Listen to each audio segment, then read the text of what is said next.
안녕하십니까. 화학분석 기능사를 강의하는 전화택 교수입니다. 오늘은 여러분들과 지난 시간에 이어서 35번 문제부터 풀이를 하도록 하겠습니다. 35번. 불꽃이 없는 원자흡수 분광광도법 중에서 차가운 전기 생성법을 이용하는 금속 원소는, 여기서 차가운 전기를 이용한다는 것은 냉전기법을 사용을 한다는 거죠. 자, 그러면 냉전기 원자흡수 분광법이 됩니다. 따라서 냉전기의 원자흡수 분광법을 이용하는 가장 대표적인 원소는 수원입니다. 수원. 자, 정답은 나번이 되겠죠. 그리고 36번에 보시게 되면 다음은 원자 흡수와 원자 방출을 나타낸 것이다. A와 B에 들어가는 내용으로 알맞은 것을 찾으시오 그랬어요. 자, 이 내용은 여러분들이 설명을 조금만 들으시면 쉽게 이해를 할 수 있는데, 자, 지금 아래쪽을 바닥 상태, 기저 상태예요. 그리고 위쪽을 들뜬 상태, 여기 상태예요. 그러면 여기서 들뜬 상태에서 바닥 상태에서 들뜬 상태로 갈 수가 있거든요. 이렇게. 그래서 바닥에서 들뜬 상태로 가면 에너지를 흡수해야 됩니다. 자, 반면에 들뜬 상태에서 바닥 상태로 떨어지게 되면 에너지가 방출이 되겠죠. 따라서 A 같은 경우에서는 들뜬 상태로 가니까 흡수가 A가 되는 거죠. 그리고 B는 방출이 됩니다. 따라서 흡수와 방출이 되는 답은이 정답이 됩니다. 그리고 37번 문제를 보도록 하겠습니다. 폴라로그래피에서 사용되는 기준 점극과 작업 점극은 각각 무엇인가 이렇게 나와 있어요. 자, 기준 점극과 작업 점극은 포화 칼로멜 점극과 수원 적화 점극을 사용하는 거죠. 이 문제도 자주 출제되니까 잘 기억을 하도록 하세요. 그리고 38번 강산이 피부나 의복에 묻었을 경우에 중화시키기 위해서 사용되는 약품은, 강산이 피부나 의복에 묻어서 중화를 시켜요. 그러면 일단은 여러분들이 강산이 피부에 묻게 되면 흐르는 물에 씻는 게 가장 중요하죠. 그런 다음에 중화를 하기 위해서는 반대되는 액성을 넣으니까 약 알칼리성 시약을 시약으로 여러분들이 중화를 시키면 되겠죠. 따라서 약 알칼리 시약이 여기서 뭐가 있어요? 묽은 암모니아수. 암모니아가 약알칼리성이죠. 따라서 묽은 암모니아수로 중화를 시켜서 처리를 합니다. 그리고 39번 문제를 보시게 되면 전이차 적정법에서 종말점을 찾을 수 있는 가장 좋은 방법은 어느 것인가 이렇게 나와 있어요. 자, 여기서 이런 문제 같은 경우에서는 여러분들이 답만 알고 계시면 되겠죠. 나번에 보시면 일정 적하량당 기전력의 변화율이 최대로 되는 점으로부터 구한다고 그랬어요. 기전력의 변화율이 최대로 되는 점. 따라서 나번이 정답. 그리고 40번 수산화이온의 농도가 5 곱하기 10의 마이너스 5승일 때 pH는 얼마인가 나와 있어요. 여기서 수산화이온이라는 것은 OH-를 수산화이온이라고 그래요.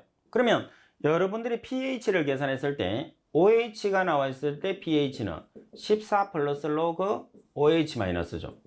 그러면 14 플러스 로그 OH-가 5 곱하기 10의 마이너스 5승모래요. 그러면 공학용 계산기를 이용해서 여러분들이 계산을 하면 되겠죠. 따라서 계산을 했을 때 나오는 값이 얼마가 되느냐면 9.70이 나오게 되죠. 그러면 정답은 답이네요. 그럼 여기서 여러분들이 기억을 하나를 더 해주셔야 됩니다. 어떤 기억을 해주셔야 되느냐면, 자, 물질에 보면 산성 물질이 존재할 수 있고 지금처럼 알칼리성 물질이 존재할 수 있어요. 그럼 산성 물질에서 pH는 마이너스 로그 H 플러스, 알칼리성 물질에서 pH는 14 플러스 로그 OH 마이너스죠. 다시 말해서 H 플러스의 농도를 가지는 것은 이 식을 쓰고, OH 마이너스의 농도가 나와 있으면 아래식을 OH 마이너스가 들어가 있는 식을 쓰라는 거죠. 그래서 이 두 가지 식은 반드시 여러분들이 숙지를 하고 계셔야 됩니다. 그리고 41번 문제를 보면 두 가지 이상의 혼합 물질을 단일 성분으로 분리해서 분석하는 방법은, 두 가지 이상의 혼합 물질을 단일 성분으로 분석을 하는 것은 뭐예요? 검출기를 통해서 검출하는 크로마토그래피죠. 가번이 정답. 그리고 42번 문제를 보시면 분광광도계의 시료 흡수 용기 중에서 자외선 영역에서 사용할 수 있는 셀은 어느 것인가 이렇게 나와 있어요. 그래서 주로 이제 자외선과 그 다음에 적외선이 나와 있는데 지금 자외선 영역에서 사용할 수 있는 것은 가장 많이 사용할 수 있는 셀이에요. 그래서 석영셀 같은 경우에서는 자외선 영역에서 사용할 수 있고 반면에 플라스틱이나 KBR-CR 같은 경우에서는 적외선 영역에서 주로 사용하는 셀이죠. 셀이라는 것은 우리가 흡수셀이라고 해서 시료를 넣는 용기를 흡수셀이라고 이야기합니다. 그래서 재질이 석영재, 플라스틱재, 그리고 KBR재가 있다는 그런 뜻입니다. 43번으로 가겠습니다. 43번에 보시면 실험실 안전수칙에 관한 내용으로서 틀린 것은 안전수칙. 가번에 시약병 마개를 실습대 바닥에 놓지 않도록 한다. 마개가 실습대에 있으면 오염이 될 수 있습니다. 그리고 실습실에 음식물을 가지고 올 때는 한쪽에서 먹는다고 그러는데 음식물은 절대로 반입을 금지를 해야 되겠죠. 그래서 음식물을 먹으면서 여러분들 부주의해서 사고가 날 수도 있겠지만은 실험실에서는 작업 환경이 열악합니다. 그래서 실제로 음식물을 섭취해서 안 됩니다. 그리고 시약병에 꽂혀 있는 피펫을 다른 시약병에 넣지 않도록 한다. 그래서 전용 피펫을 사용하라는 뜻이고 라벤의 화학약품의 냄새는 직접 맡지 않도록 하며 부득이 냄새를 맡아야 할 경우에서는 손을 사용해서 코가 있는 방향으로 전기를 날려서 막는다. 따라서 정답은 라벤이 되겠죠. 그리고 44번 이상적인 pH 전극에서 pH가 1단위 변했을 때 pH 전극의 전압은 얼마나 변하느냐고 그랬어요. 그래서 여러분들이 잘 보시게 되면 단위가 변화가 되죠. 숫자는 동일한데 미리볼트와 볼트. 일단은 여러분들이 볼트에 해당하는 값을 찾는 게 아니고 미리볼트에 해당하는 값을 찾기 때문에 볼트를 제외합니다. 그러면 미리볼트로 나타냈을 때 값은 59.2mV가 되니까 4번이 정답이 되는 거죠. 그래서 미리 정답이 아닌 것들은 지운 다음에 정답을 찾는 것도 하나의 요령입니다. 45번 AAS를 우리가 원자흡수 분광광도법이라고 그래요. 그럼 원자흡수 분광광도법은 중금속 물질을 측정하는 가장 대표적인 장치입니다. 화학 분석에 이용되는 특징으로 틀린 것은 가번에 보시면 선택성이 좋고 감도가 좋다. 나머지 방해물질의 영향이 비교적 적다. 반복되는 유사 분석을 단시간에 사용할 수 있다. 대부분의 원소를 동시에 검출할 수 있다고 했는데 동시에는 검출할 수가 없습니다. 자, 그리고 이 문제 또한 여러분들이 가나다라가 전부 다 오답이 될 수 있으니까 여러분들 보기를 특히 잘 기억을 할 수 있도록 하세요. 가번 같은 경우에서는 선택성과 감도를 반대로 설명할 수 있죠. 그리고 영양에 대해서 적다 높다라고 설명할 수 있고 단기간, 장기간으로 우리가 나타낼 수 있습니다. 그래서 오답으로 많이 나올 수 있습니다. 그리고 46번 다음 결합 중에서 적외선 흡수 분광법에서 파수가 가장 큰 것을 찾으시오 그랬어요. 그래서 이 문제 같은 경우에서는 여러분들이 파수 자체를 암기를 해 주셔야 되는데 지금 여기서 나타내는 파수의 단위는 센티미터 마이너스 1 또는 퍼 센티미터가 됩니다. 그러면 탄소와 수소 결합 같은 경우에서는 3000에서 2850 정도가 되죠. 그리고 탄소와 질소는 1350에서 1000 정도. 그리고 C와 O의 탄소와 O의 결합은 1300에서 1000 정도. 그리고 탄소와 염소의 결합은 780에서 540 정도. 자, 이렇게 나타나죠. 따라서 파수가 가장 큰 것을 찾으시오 이렇게 문제가 나오면 정답은 가번이 되는 거죠. 가장 작은 것을 찾으시오 그러면 라번이 정답이 됩니다. 그리고 47번 문제를 보시게 되면 눈에 산이 들어갔을 때 가장 적절한 조치는 산에 들어가게 되면 일단은 흐르는 물로 씻는 게 중요하죠. 그리고 묽은 알칼리성 물질로 중화를 시키는 게 중요합니다. 따라서 적시 물로 씻고 그리고 여기에서 약알칼리성 물질을 찾아내는 거예요. 따라서 약알칼리성 물질을 찾아내면은 라번이 되겠죠. 탄산수소 나트륨. 따라서 바로 물로 씻고 그리고는 중화를 시키기 위해서 탄산수소 나트륨을 쓴다는 것. 라번이 정답. 그리고 48번 다음 중에서 수소이온 농도의 정의로 알맞은 것을 찾으시오 그랬어요. 우리가 pH와 pOH 같은 경우에서는 정의가 상당히 많이 나오고 조금 전에도 했는데 우리가 pH에서 P라는 게 뭐죠? 마이너스 로그예요. 그러면 실제로 pH는 로그 H 플러스 분의 1. 그래서 H 플러스를 역수치하게 되면 로그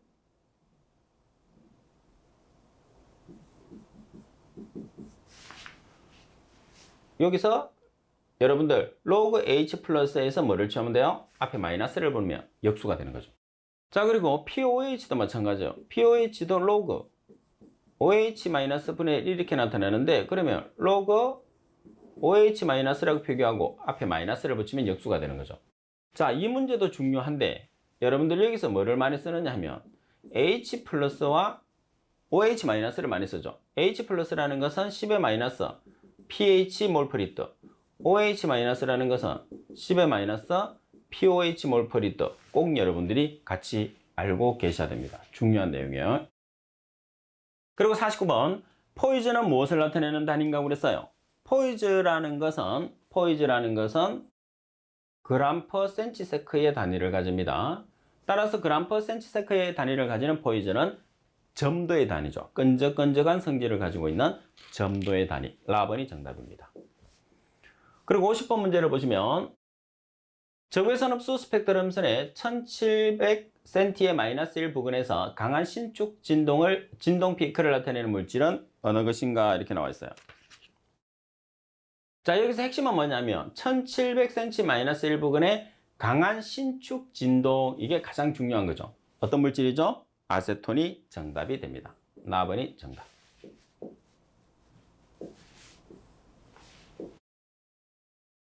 자, 그리고 51번 문제를 보시게 되면 성광도 측정에 관한 내용으로서 틀린 것은 성광성은 관측자가 보았을 때 시계 방향으로 회전하는 것을 좌선성이라고 하고 성광도에 마이너스를 붙인다고 그랬어요. 그러면 보통 우리가 오답으로 많이 나오는 게 뭐냐면 시계 방향, 시계 반대 방향, 그리고 비례한다, 반비례한다, 그리고 숫자가 들어가 있는 게 정답으로 될 수 있는 확률이 가장 높은 거거든요. 자, 그래서 여기서도 시계 방향이 아니고 시계 뭐가 되죠? 반대 방향이 됩니다. 그리고 남은 성광계의 기본 구성은 단색 광원, 평광을 만드는 평광 프리즘, 시료 용기, 원형 눈금을 가진 분석용 프리즘과 검출기로 되어 있다. 답은 유기 화물에서는 액체나 용액 상태로 평광하고 그 진행 방향을 회전시키는 성질을 가진 것이 있다. 이러한 성질을 성광성이라고 한다. 라번의 빛은 그 진행 방향과 직각인 방향으로 진행하고 있는 횡파이지만 니콜 프리즘을 통해서 일정 방향으로 파동하는 빛이 된다. 이것을 평광이라고 한다고 그랬어요. 따라서 설명이 잘못된 것은 가번이 정답이 되고요. 그리고 52번 문제를 보시면 기체 크로마토그래피에서 이상적인 검출기가 갖춰야 할 특성으로 틀린 것은, 다시 말해서 검출기의 조건이 아닌 것을 찾으시오 이 말이겠죠. 그죠? 가번에 보면 적당한 감도를 가져야 한다. 나번에 안정성과 재현성이 좋아야 한다. 다번에 실온에서 약 600도씨까지의 온도 영역을 지켜야 된다고 그랬어요. 여기서는 600도씨가 아니고 몇 도죠? 400도씨. 라번에 유속과 무관하게 짧은 시간에 감흥을 보여야 한다. 따라서 설명이 잘못된 것은 답은. 그리고 53번, 분광광도법에서 파장을 나노미터 단위로 사용한다. 1나노미터는 몇 밀리인가 그랬어요. 이 문제가 상당히 중요하죠. 자주 나오니까. 1나노미터는 10의 마이너스 3성 마이크로미터, 10의 마이너스 6성 밀리미터, 10의 마이너스 9성 미터가 되는 거죠. 자, 그리고 1나노미터는 0.1 옹거스트럼이 되죠. 그래서 실제로 여러분들이 나노미터보다는 옹거스트럼이 10의 1성 작은 단위다. 여러분들이 이렇게 보시면 됩니다. 여기 반대가 됐나요? 자, 다시 여기서 설명을 해드릴게요. 자, 1나노미터는 10의 마이너스 3성 마이크로미터, 10의 마이너스 6성 밀리미터, 10의 마이너스 9성 미터가 되고, 자, 그리고 1옹거스트럼은 0.1 나노미터가 되고, 자, 이렇게 표시돼야 되는 거죠. 그래서 나노미터가 옹거스트럼에 비해서 10의 1성 큰 단위다. 이렇게 표기를 해 주셔야 되니까.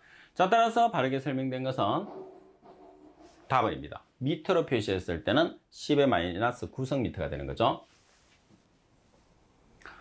그리고 54번 문제를 보시게 되면 전기무게 분석법에 사용되는 방법으로 틀린 것을 찾으시오 그랬어요. 일정 전압 전기분해, 일정 전류 전기분해, 조절 전위 전기분해, 일정 저항 전기분해. 자, 해당하지 않는 것은 라번이고 해당하는 것은 세 가지. 라번이 정답.